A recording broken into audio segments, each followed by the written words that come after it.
Awesome. Let's get started. Hey guys, I'm Jiten Vasan here and I'm with the CEO of Affiliate Summit, Shawn Collins. Hey Shawn, what's up, man? Hey, it's great to be here. Thank you for having me. Yeah, so Shawn, can you share something about your journey? How did you get started in affiliate marketing and how did you get started with Affiliate Summit?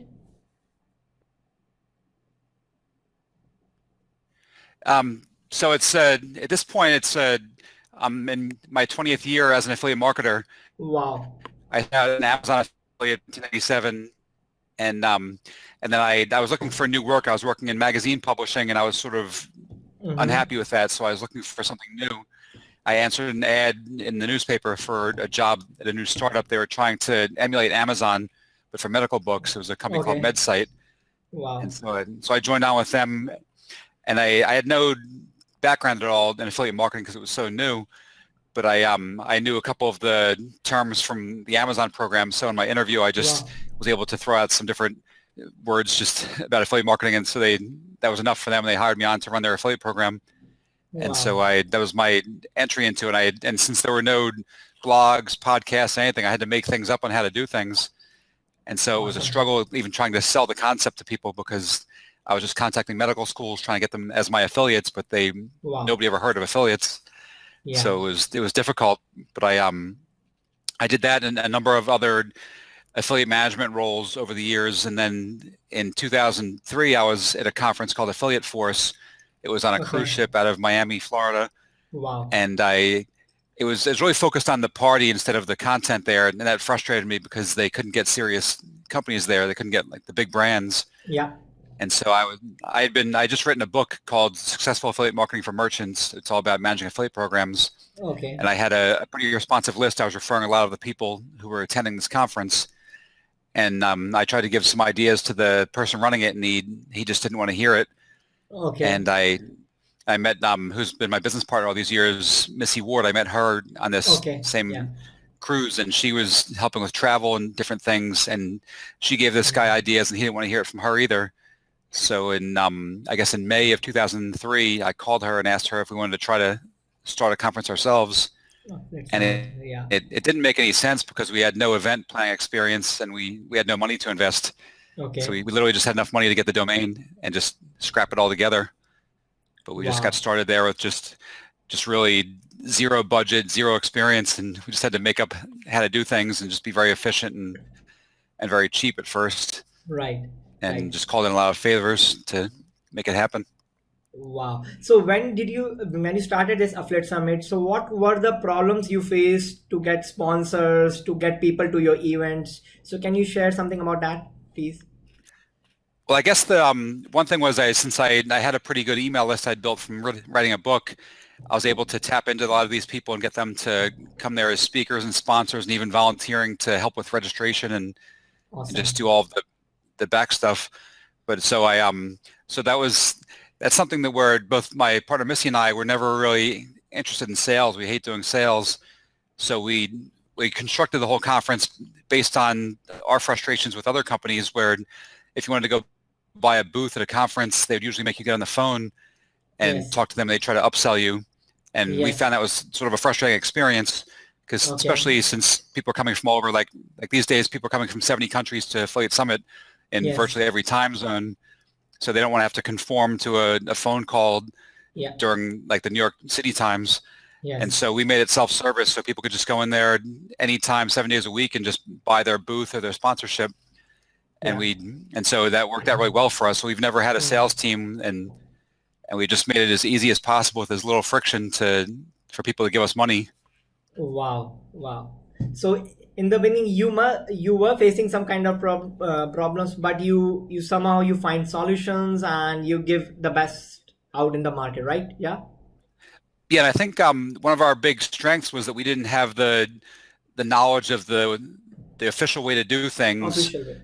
as planners. So we had to just make up the most cost efficient and time efficient ways to do things. Yes. And so we just came up with a lot of strategies on how to build different parts of the conference, and they're just based on trying not to spend money and to do it as fast as possible. Yeah. And so we had a lot of efficiencies built in that a lot of other legacy conferences didn't really have because they all were doing things like the correct way.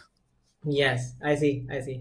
And my next question is that when you enter into affiliate marketing, what kind of affiliate offers you were promoting as an affiliate? So initially back in 1997, it was very limited. So it Yes, was pretty much Amazon and a few other companies. Amazon. So Okay. Okay. so the first thing I promoted was books because there was nothing else to promote. Okay. I created a very primitive. My first affiliate site was on AOL, America Online, and it was Okay. Well, and I just took a little tutorial on how to write HTML, and I just made a very ugly site that was about visiting New York City and things to do there. okay. And it Okay. yeah, and back then the reporting was so sporadic. There was no logging in to get your data at all. There was no online reporting. You would get an email once every 3 months with your clicks and your conversions. Right. So I went my first 3 months and I wasn't, so I made nothing the first 3 months, and I changed some things up and I started making some Okay. sales, but I had to wait another 3 months to find that out. Okay. But Wow. I was Awesome. just So, books which was your biggest month? until things really built up. Awesome. So, which was your biggest month as an affiliate, and how much money did you make? I never share any of my financials, but I guess in the Just give me a rough figure. Yeah. it was more than I ever made as a salary at a company. But Okay, I but I see. was happy with that. But so that was, I guess, in the mid 2000s, because at that point Affiliate Summit was taking off, so I had to scale back my affiliate activities. Yes. So Yes. I still have been an affiliate straight through for 20 years, but now it's really more just to stay on top of the trends and to know how to do things. So it's not really, my income's not really dependent on it at this point. So right now you are not working as an affiliate, so your main source of focus is Affiliate Summit, right? Yeah. Yeah, the main focus is Affiliate Summit, but I am still an affiliate. It's just not, that's not my thing Yeah. I spend the most time on, because I just can't because of the conference. Yes, I know. So what are the top affiliate networks you work with right now? So can you share some top affiliate networks for my readers? So I'm mostly focused on revenue share with physical products, Ramesh. and so I'll work with Okay. Share a Sale and Share us. Rakuten Okay. Marketing and Commission Junction. So a lot of the original Okay. networks dating back to the late 90s. Yeah. Okay. And so So these are your favorite networks, right? Yeah. yeah, and I've had accounts there for so long, and contacts, and the companies that I promote just happen to be there, as well as Amazon still, because I can just find any possible thing I need to promote in Amazon, but they usually don't have the Right. best commission. Exactly. Okay, yes, agree. And what are the new digital marketing trends you have saw in 2017 for affiliate marketers? So can you share some studies, some case studies, like you saw something new in affiliate marketing in 2017? Well, I guess the newest thing is just to see which hot areas there are to promote. So I'm not sure if this is the case internationally, but in the US, it's a big thing now that people get Yes, mattresses delivered in a box and they just set it up at their house. yes, And so there are a bunch of new companies. It's become a huge money industry where people are making very big commissions, and so the first big company was called okay, Casper, and then there are some other ones, Tuft and Needle and Purple and Casper, different things, and so that's become a very competitive market where you can just make a comparison site of different mattresses and really make yeah, a nice 7-figure a year money on it. And so wow, I've been wow, thinking about dabbling in there. And also just I'm looking at putting together a couple different comparison sites, some antivirus software and different things like that, and just create a lot of new content and mix in a lot of video and text, and just because I yes, guess over the year, it's the simple process for affiliate marketing is basically just to solve somebody's problem. So somebody needs yes, antivirus, they need a okay, mattress, so yes, just be the person that's there ready to give them yes, the information. And yeah, I information, think right, people try to right. make it, Solve a problem, then you can sell your yeah, product. just solve problems, but people try to make it more complicated. But it's as simple as that. Just solve problems.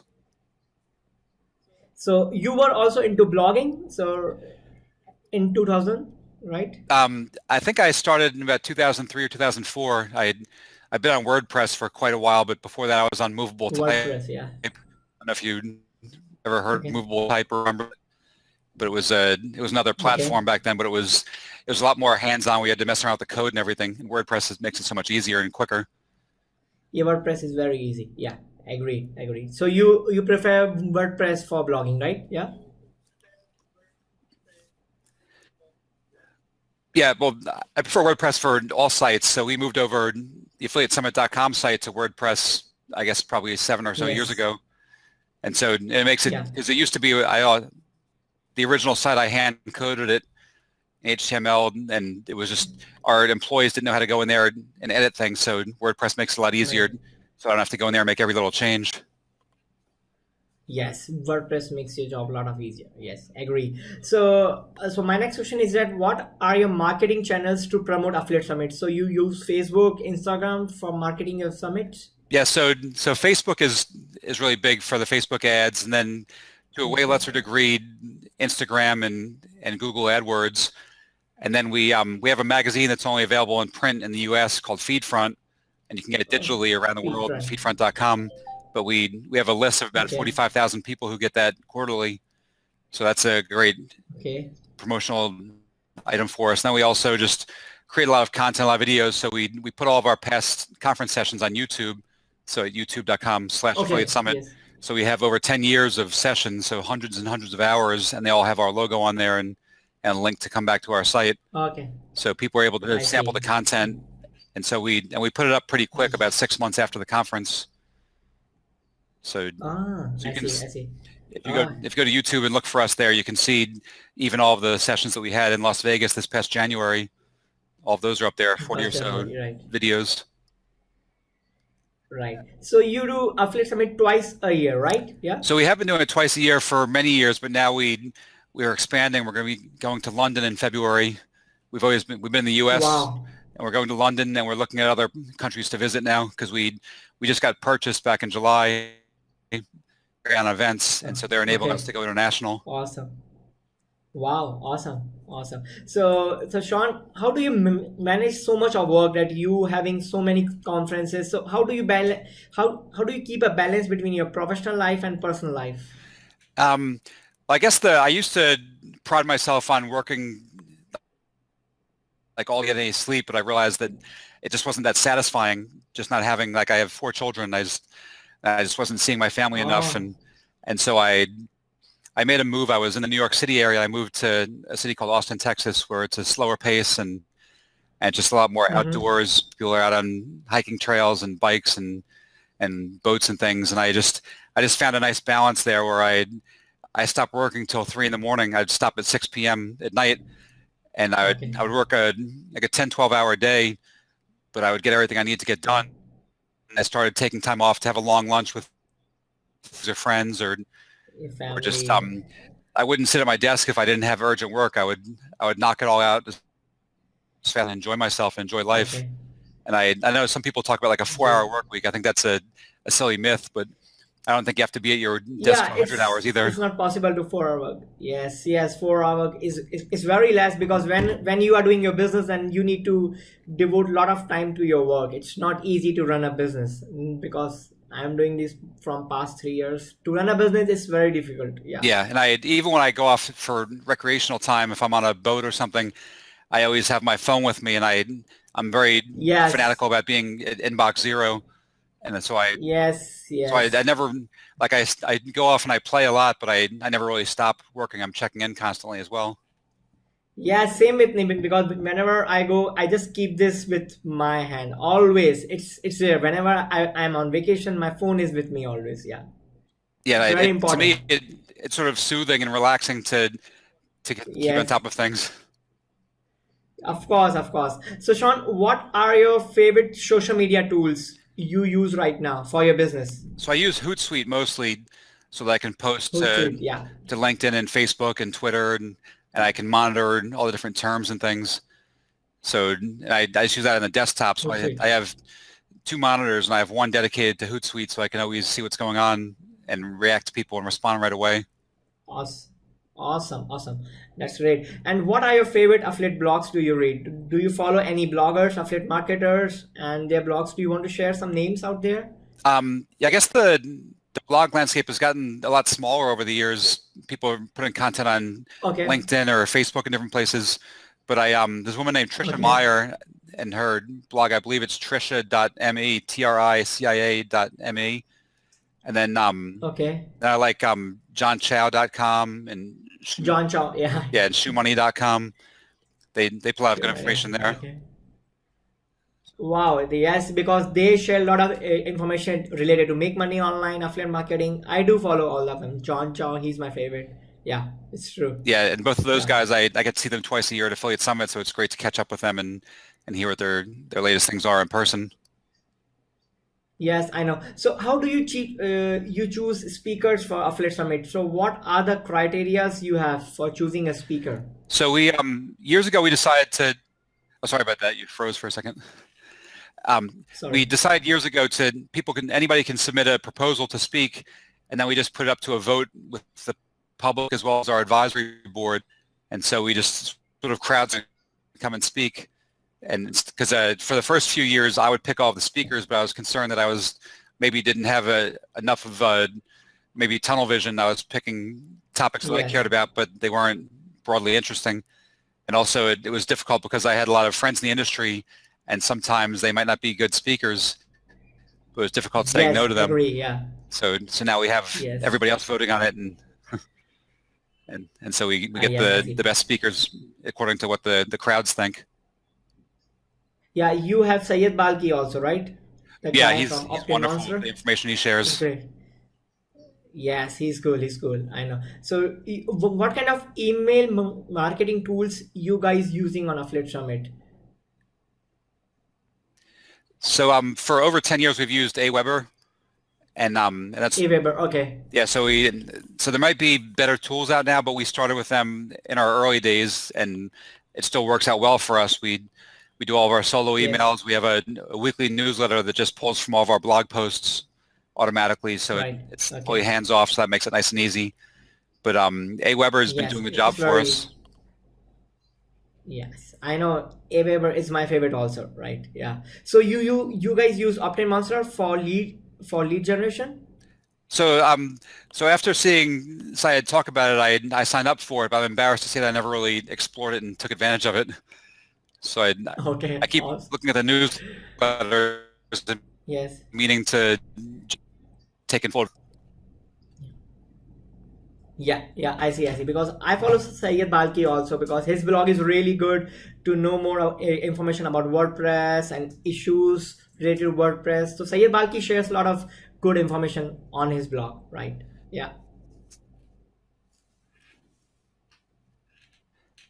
Do you hear me? Yeah, you froze up for a few seconds there. Sorry. So I was saying that I follow Sayed Balki blog because Sayed Balki blog is really good for having information on WordPress. Yeah. Yeah. Yeah, I see him speak not only at Affiliate Summit but other conferences, and he shares so much Yeah. great information just in like a half hour. He's a Yes, wealth I of know. I knowledge know. for the tools he uses and everything. Yes, he's having wealth of knowledge. Yeah. So, what are the new SEO trends you have seen in 2017? Because Google keeps on changing their algorithm. So it's funny. So I've in the early years I would try to keep up with all the trends and read all everybody's Yeah. blogs and podcasts and everything, but I at one point I abandoned that and I just would write content just naturally in my voice, and it would just automatically it would Yes. be keyword rich. And I found that I was getting indexed just as well without any kind of strategies, just the simple strategy of just writing content in my voice and not trying to stuff keywords or anything. Just natural language was Yes. having Yes. plenty of keywords, and I feel Right. like I read a lot of people's content where it's so obvious they're being deliberate trying to force in keywords, and it doesn't read naturally, Forcing and so keywords. I don't want to read Yes. that. Yes. Yeah. They do. Yes. I like something that's in somebody's voice. Of course, because nowadays, because SEO, because Google has changed their algorithms, and earlier people used to do a lot of spamming, doing keyword stuffing, and all this stuff. That makes your content bullshit, to be very honest. Yeah, sorry, you froze up again there. I heard you say that people were spamming and things. So, yeah, so Google now they have changed their algorithms because earlier the link builders and SEO people they used to do a spam a lot, Yeah, right? yeah. There was, especially in years past, it's funny you see companies still now sometimes where in their footer they'll have like Yes, 100 keywords. They think that still works, yes. and I'm amazed when companies are still. I I guess they have bad agencies working for them. Yeah, still I get a lot of mails from agencies. They are just trying to sell their SU packages to me. It's very bullshit, to be very honest. Yeah, yeah. Some of the agencies will claim to the top 100 search Yeah. engines and like, just get me into Google. Yes, it's yeah, it's a bit crazy. So Sean, what are your next 2 year plans for Affiliate Summit? It's frozen? Sorry. So Um, can you hear me, Sean? Sorry about that. It froze again. I heard what's your next 2-year plan. For Affiliate Summit. Now it's the video's moving, but Is it I'm not getting any audio now. Sorry. okay, sorry. So I'm asking that what are your next 2 year plans for Affiliate Summit? So our biggest plan is to just have it expand internationally. So we're looking at other countries beyond the United Kingdom. Yeah. Mm-hmm. So we're Israel and maybe India and possibly Thailand or India. Japan Yes. and South America, maybe to Brazil. Because India is also a big market right now. So a lot of digital marketing events are happening in India. So I think that you should try India market also right now. Yeah, we're very interested, and a pretty big amount of people come from India to Affiliate Summit in the U.S. And so Yes, yes, yes. and a lot of them have been asking us So to come over and try it in India for a while. and you can also try Bangkok because Asia is also a big market. So Bangkok, a lot of events are happening there also. Yeah, we're looking at it right now because Bangkok looks very attractive, but their affiliate Yes. marketing, there's a lot of networks and companies in Tokyo as well. So we're thinking about that. Sure. Awesome. Awesome. And so thank you so much, Sean. So do you want to share anything else with my readers? So if someone is new, so how they can start with affiliate marketing. So can you share some strategies with them? So I think one thing is I have a site that I created for newcomers. It's called extramoneyanswer.com. And I go through, it's sort of structured Okay. like a book where you can go through and from the very basics to learn how to get a domain and to get hosting and everything, and then how to come up with a topic for your Wow. site and how to create content, how to drive traffic. Um, the Awesome. most basic Awesome. suggestion I would give to people is to go focus on a topic that interests you if you're writing content, because I chased trends for a Yes. long time, and I'd create sites about things I didn't really care about just because they were popular, and I would abandon them because I just wasn't having fun with them. So to try to, Yes. if at all Exactly. possible, Yeah. try to focus on something that you are really excited about, whether it's a sporting team or a hobby or an Of interest, course. and so then you're Yes. passionate about it. So and that'll be obvious, especially if you're making videos or if you're writing the content. Yes. They'll feel your enthusiasm and Yes. Interest is very important. Whenever you want to start a blog or any kind of work, your interest matters a lot, right? yeah, absolutely. And I'd say for somebody that's new, it's such a low barrier to entry to be a content creator on a Yeah. blog. You can just literally for the price of the hosting and the domain, and then you can just find some free Yeah. tools, and WordPress is free. So it's It's pretty free. cheap and Yeah. easy just for like Yes. a Yes. few dollars literally you can get going. Yes. Awesome. So thank you so much, Sean, sharing your journey with us. And so you can, how my readers can reach out to you. So do you want to share your social link, please? Oh shit. Connection There issue. again. Yeah. So hopefully you're hearing me Yeah. here. But people can find me Yeah. on How they can Twitter. find you? My username is Shawn Okay. Collins, SHAWN Collins, COLLINS. Book, Okay. Awesome. and if they search me on my username there is Shawn Collins. So and then if they go to YouTube, affiliate tip, that name for a long Okay. time. Okay. And so but Awesome. I'm on Facebook and Twitter a lot, and I'm easy to reach there. And also they can just reach me by email, ShawnCollins@gmail.com. Thank you so And okay, Sean. Thank you so much, and I hope my readers get a lot of good knowledge from this yeah, thank you. interview. And thank you, Sean, for your time. Thank you so much. I really appreciate it. Thank you so much. So thank Yeah, you so much, thank you so Sean. much. Thank you, thank you. It's much appreciated. Thank you so much.